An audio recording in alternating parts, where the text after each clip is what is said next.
that sense of security that, you know what, it takes time. The idea is that you're able to listen and that you're able to communicate. You're never going to have a perfect English accent because that doesn't exist anymore, but you're going to be able to work and be fluent in the language. So I don't know if that helps, if we answer your question. Yeah, totally. I was wondering, so she placed like a slide with your contact information. And if you want to leave your contact information as well in our chats, it could be great. Thank you very much for this plenary. It was amazing. Thank you both for being part of this fair, and it was really nice meeting you both. Our pleasure. Thank you. So much fun too. Yeah, Xochitl has our, I think in one of the last slide of our presentation, you can find our information as well. But now is the turn of, I must admit, I am a big dictionary fan. You know, I love dictionaries. I have a collection of them. My first purchase was a dictionary with my own salary. I was so excited because the first thing that I bought was a dictionary. So anyway, thank you so much for your time. It has been a pleasure. On behalf of Pearson, we have enjoyed this. And Ludmila, you have a place to come visit in Guatemala. I am pretty sure you have one in Panama. Thank you. Thank you very much. Thank you very much for that invitation.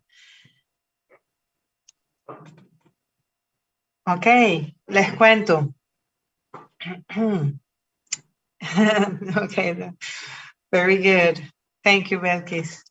Les cuento que Oserco actualmente tiene libros para el aprendizaje de idiomas con precios de regalo. Pueden ver su catálogo en su página web www.osercobooks.com. También pueden comunicarse con ellos al 0424-324-7833 o por correo electrónico osercocaracas@gmail.com. Estas direcciones de correo electrónico y teléfono estarán visibles en el chat más adelante para que puedan tomar nota. Creo que el señor Arturo ya los colocó. Recuerden que tenemos un concurso para ustedes. Solo deben seguirnos en la cuenta de Instagram, @osercobooks. Ahorita tenemos de invitado nuestro último panelista. Déjenme chequear que todo esté bien. Y antes de seguir con el señor Peter, les voy a pedir que hagan clic en la encuesta que les vamos a poner en el chat. Les agradecemos que hagan clic en la encuesta y llenen rapidito esa encuesta de la segunda feria virtual del libro. Y seguimos entonces con el señor Peter Sokolowski. Peter Sokolowski joined Merriam-Webster in 1994 as the company's first French language editor and has since written definitions for many of the company's dictionaries. He also contributes to blog articles, podcasts, and videos for the online dictionary, and his writing has appeared in Slate, the New York Times, and the Washington Post. He leads workshops on dictionaries and the English language for the U.S. State Department. Peter attended the University of Paris and earned his MA in French literature at the University of Massachusetts. He is also a freelance musician and a music host at New England Public Radio. So let's welcome Mr. Peter Sokolowski. Thank you for being here again. Thank you very much. It's great to be back with you, and thank you so much. And to Nancy and others who love dictionaries. That's what language people do, right? I mean, I was attracted to dictionaries also as a young person. And when I meet teachers, I often meet people like us who love dictionaries, who collect them, who remember our first dictionaries. I mean, there's a kind of a personal connection with language and with dictionary, especially when we're young. If we are using dictionaries, it becomes an important tool. It becomes an important friend. And so, especially in the United States, where there is a lot of good feelings about the tradition that I work within, the Merriam-Webster tradition of dictionaries. And it's something that I can mention to you that Noah Webster himself is, among other things, the author of one of the great dictionaries, maybe the first dictionary written in the United States. And he was a spelling reformer. And it's, if you didn't know this, it's because of Webster that we spell in a different way in the United States, that we have different standard spelling. So for example, think of the letter U in words like color and honor and humor that you find in British English that we do not have in American English. Think of the letter Z or Z in words like analyze or civilization. That would be the letter S in British English. Think of some spellings like the word plow, which might be in British English P-L-O-U-G-H, but in American English P-L-O-W. Or think of inflections of verbs like canceled or traveled, which would have two L's in British English, but a single L in American English. These are all changes that were established by Noah Webster himself in the first dictionary 200 years ago that he published. And when he died, the Merriam brothers were the printers and carried on that tradition. So I work for a very old company, one of the oldest continuously operated companies in the United States. And we're proud that we still do essentially the same work, which is research on language and trying to present that research in an honest way and to tell the truth about words. That's the mission. And we're going to talk today about a particular kind of dictionary and one particular element in that dictionary, which is the idioms, as we talked about. This, by the way, this image, I love this engraving. This is the drawing from the architect of a dictionary.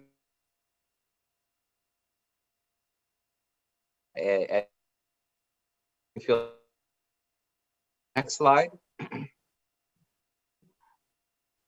And so we're going to for teachers and learners. And manners is something we're going to talk about as well. So we'll get into some detail. So to the next slide. So first of all, a lot of what dictionary editors use the word usage, and we use it in a very particular way. Usually usage has to do with a warning of some kind, a warning that you, for example, may offend others with a given word if you use it, or you may embarrass yourself with a given word if you use it. That's one of the main reasons that we have what we call usage labels. But what else does that word usage mean?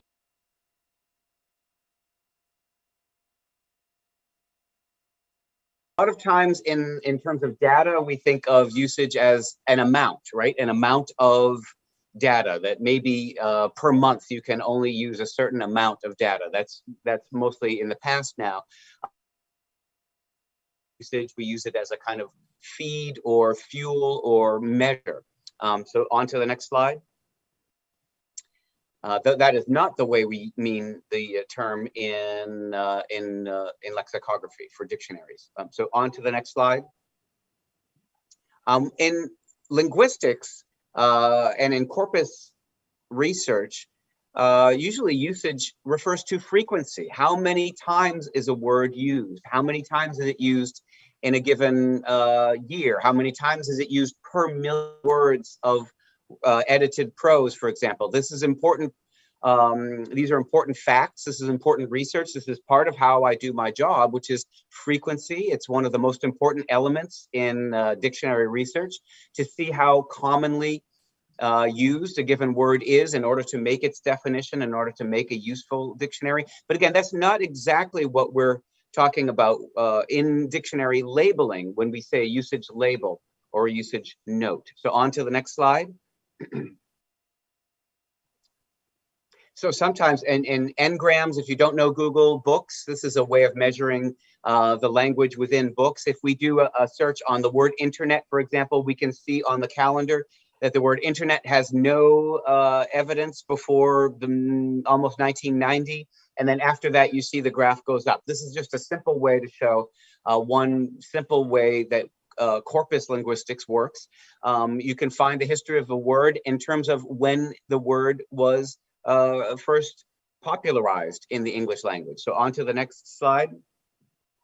Another example, this shows two words, corset and miniskirt. So a corset is a part of a woman's dress of sort of ancient ways of dressing in the 1700s, 1800s.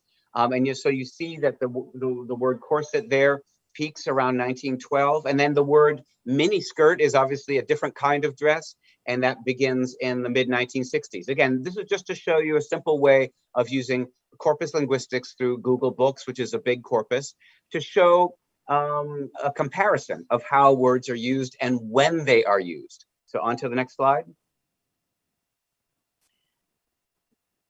And again, here's finally one other thing to relate to Noah Webster. One of the spelling changes he made in the English language is to remove the K in the word public and in the word music.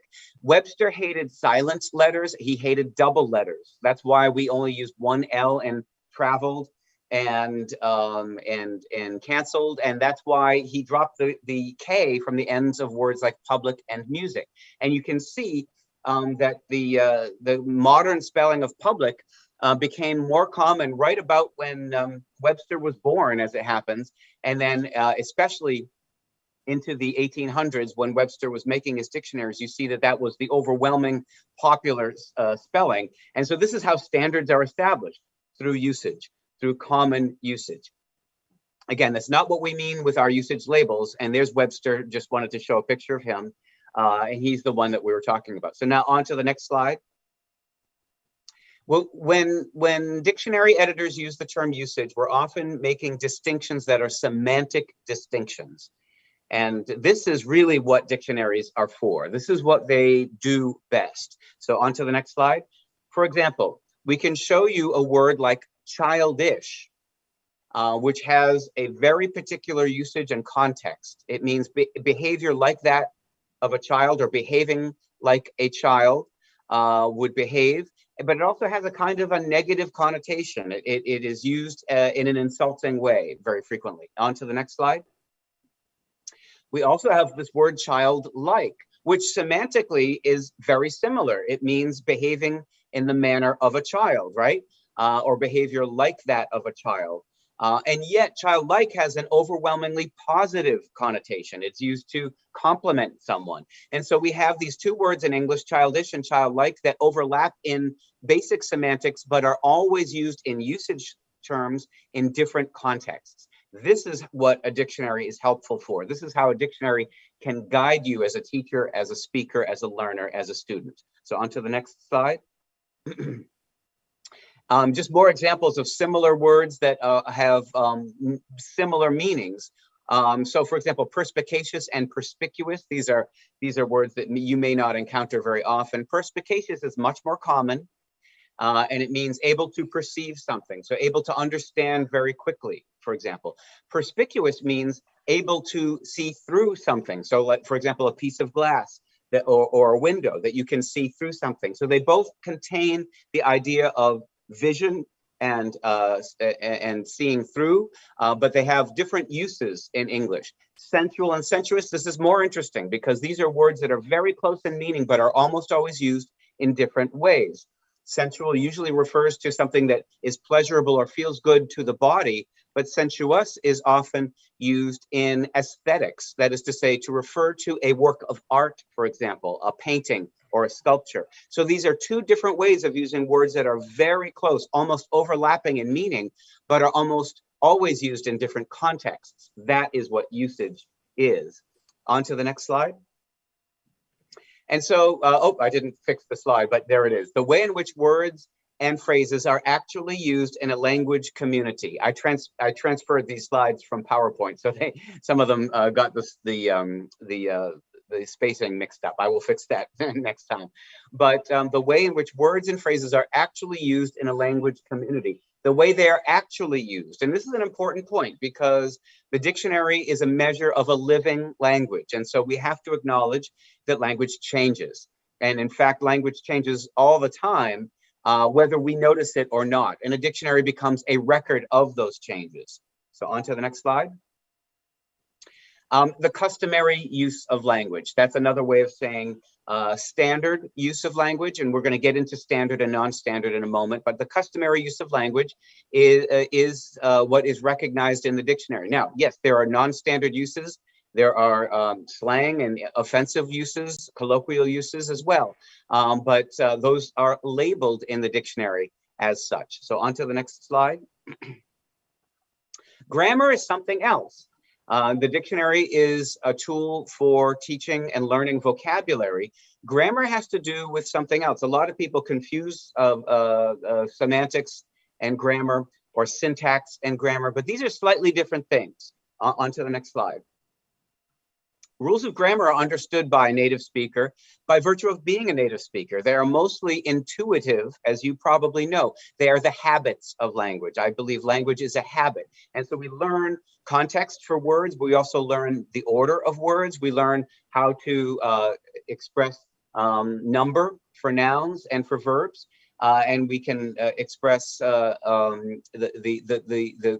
most common ways of making ourselves understood. And that's what grammar does. But on to the next slide. All grammar is usage, but not all usage is grammar. And this gets to where we want to understand the difference.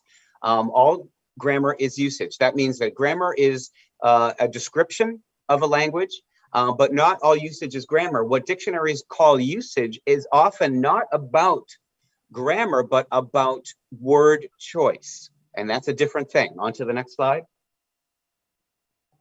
Grammar usually refers to structure and agreement. Usage is often about word choice, as we said. So on to the next slide.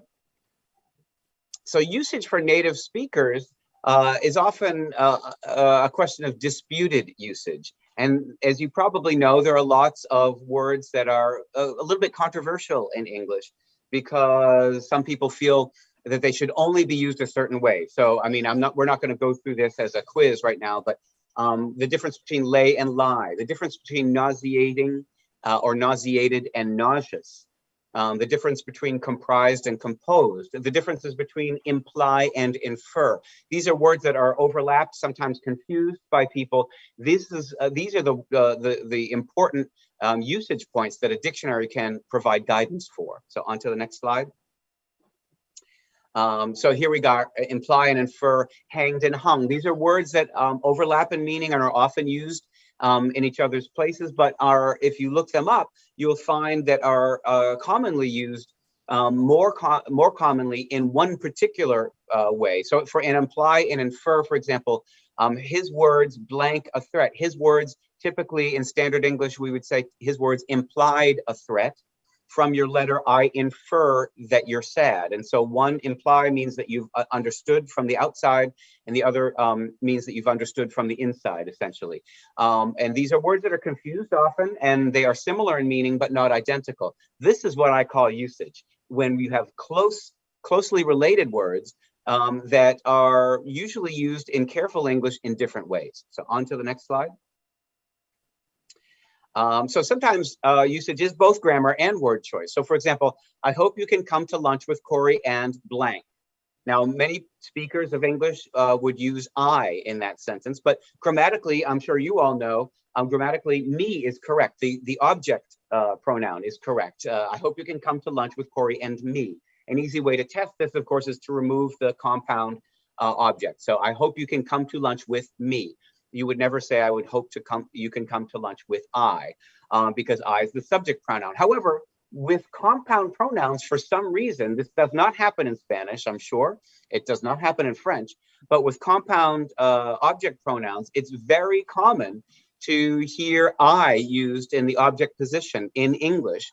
And it's used by very educated speakers. It's nearly a standard usage. And yet grammatically, it goes against the rules. So it's good for speakers and teachers and students to know the rules in order to understand better, because we're all judged by these rules, aren't we? We're judged by the way we sound, we're judged by the way we spell. So if you care about these things, if you care about how you're perceived, the usage in a dictionary is what you pay attention to. So on to the next slide. So those warnings are as follows. These warnings come in the dictionary. So on to the next slide.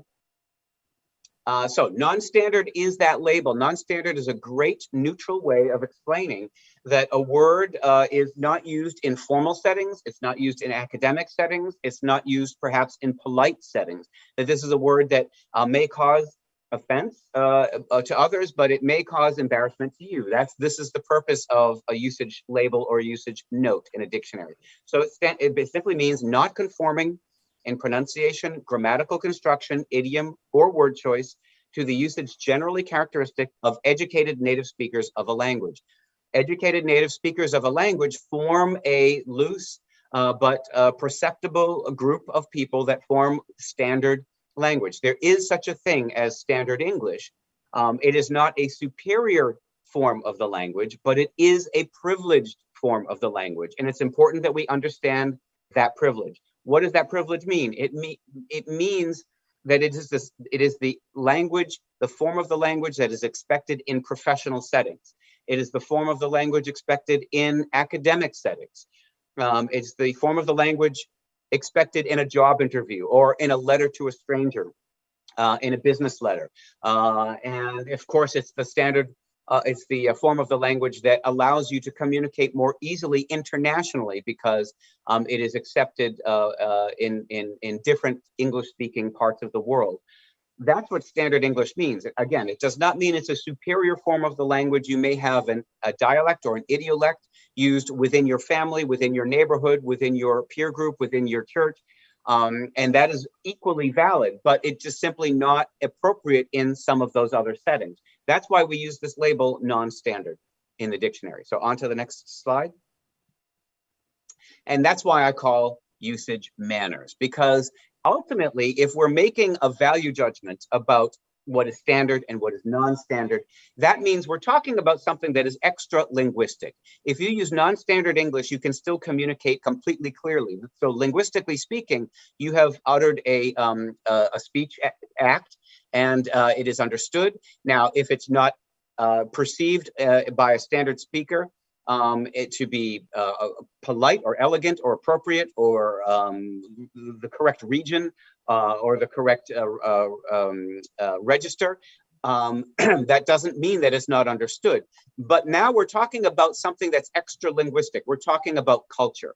The culture provides us with a context for these judgments. We are all judged, as I just said, by the way we sound, by the way we spell, by the way we look. And this is where the culture intersects with the language, with the lexicon, the lexical and the cultural. Usage is the manners of language, because the information about usage in a dictionary is cultural information, not strictly lexical information. Let's see what I mean. Go into the next slide. Manners are social. Manners respond to the culture and to your levels of education, to the region. Are you in the north or the south or the east or the west? To your generation, how old are you? Some different generations have different levels of manners, different kinds of customs and habits.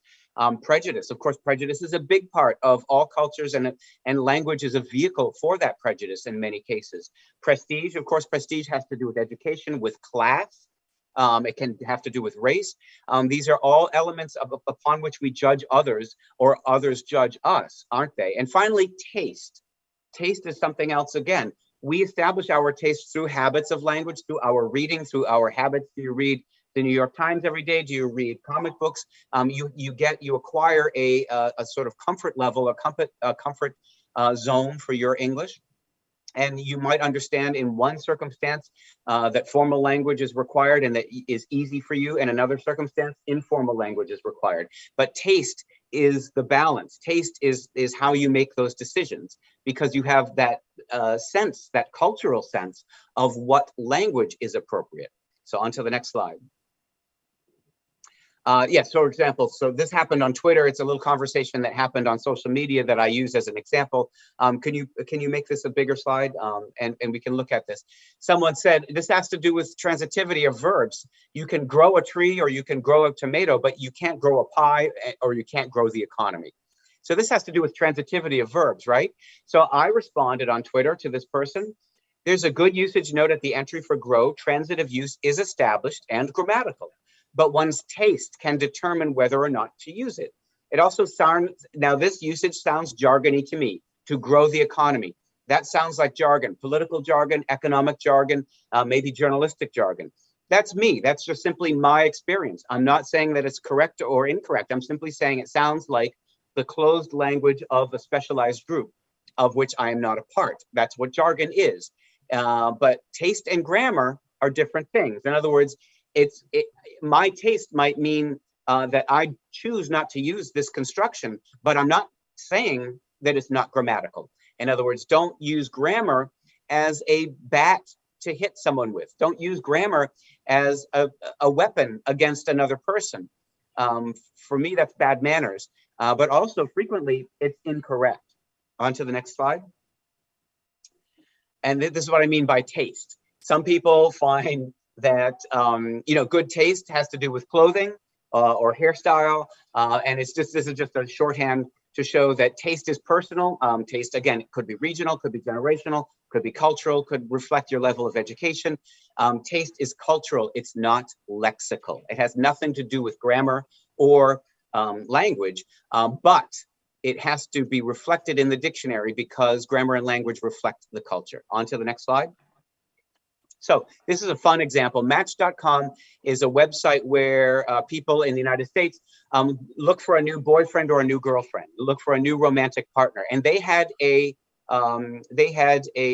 questionnaire, a survey. And go to the next slide. Let's look at the survey. They asked men, what are the 10 things men judge women on? And number 1 was teeth, but number 2 was grammar. And similarly, they asked women, what do they judge men on? And number 1 is also teeth, and number 2 is grammar. And this is there was a great joke made by a comedian in the United States. His name is Seth Meyers. And he said, this is very good news, teeth and grammar.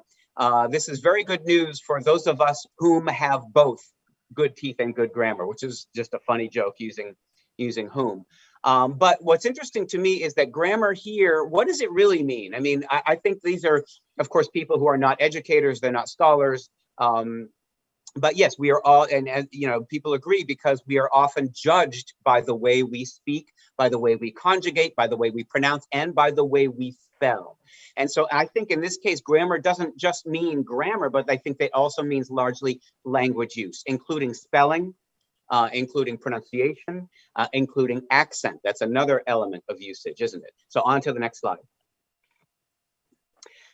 In American English, we often confuse these two terms. I find that people who have learned English or who are fluent speakers of Romance languages do not have problems with these two, but these are commonly confused words in English, affect and effect, 2 of the most looked up words in our dictionary. And so the dictionary is a place to go. If you want to not be judged poorly by strangers, you have to get these words straight. Even though etymologically they're related, even though semantically they are overlapping, pardon me, and you can look, we don't have time to go into it right this moment, but these are words that are fascinating in their usage. So on to the next slide. So usage, we have this note in the dictionary, in our Learner's Dictionary. Do not confuse the verbs affect and effect. Affect means to act on or change someone or something, but effect means to cause something to happen. So these are used in different ways, and we give examples. So the dictionary is full of these little boxes that provide examples of usage. And we're going to go very quickly now because we don't have a lot of time. And I made this workshop for a longer session, but I thought I would show you most of these and we'll just identify them, because just identifying them for you as teachers will be very valuable. So on to the next slide. So clean and cleanse. Again, English has these 2 words. Why do we have these 2 words? And yet they're almost never used the same way. Clean and cleanse are nearly synonymous, but native speakers of English will almost always use them in different circumstances. So on to the next slide. clothing and clothes. Again, English is baffling. Why do we have these two words? And yet they're not usually used in exactly the same circumstances. So you can look that up. On to the next slide. Like, now we have this informal use of like. So he was like gorgeous, a very informal spoken English. You should not use this in written, standard, academic, or professional English. You will be judged harshly this way. And many older people love to judge younger people by this. That's another common thing about English usage, is that it's generational. So again, you can look up informal usage, which is nevertheless non-standard, but very common. On to the next slide. Whom is the opposite, is very, very grammatical, but as you probably know, is not used in every circumstance. And so whom is a very sort of standard term that is frequently not used, and like is a non-standard term that is frequently used. So these different issues are delicate and complicated, but we explain them in the dictionary. On to the next slide. Oh, yes. And so sometimes this has to do with labeling or identity. So the term Native American is now often used, and the term Indian, you might know, was often used, but Indian is sometimes regarded as an offensive term, so Native American is preferred. And so the dictionary can explain it a little bit right here and show that you might be reading an older document, for example, that says Indians, or you might see a movie that uses the term Indians. And you should recognize that although some Native Americans refer to themselves as Indians, that's also true. But it's also important to recognize that identity is a very important part of language, and understand that words of identity should and could be offensive if they're used in improper ways. So on to the next slide. Again, English with our synonyms. We have dead and we have deceased, and yet they're used in different circumstances. So on to the next slide. And yes, this has to do with tone. This has to do with tone, because if you say, what's the matter? That's often a very friendly, sympathetic question. But if you ask, what's the matter with you? It's a very different tone. It's a very different kind of question. And so you should understand that a native speaker will hear those words in different ways, depending upon how you use them. And that's frequently how misunderstandings happen, isn't it? It has to do with tone and word choice and not intention. So on to the next slide. And again, more synonyms: lean and thin and skinny. These are used in different ways. It's important to know the difference between these words. So on to the next slide.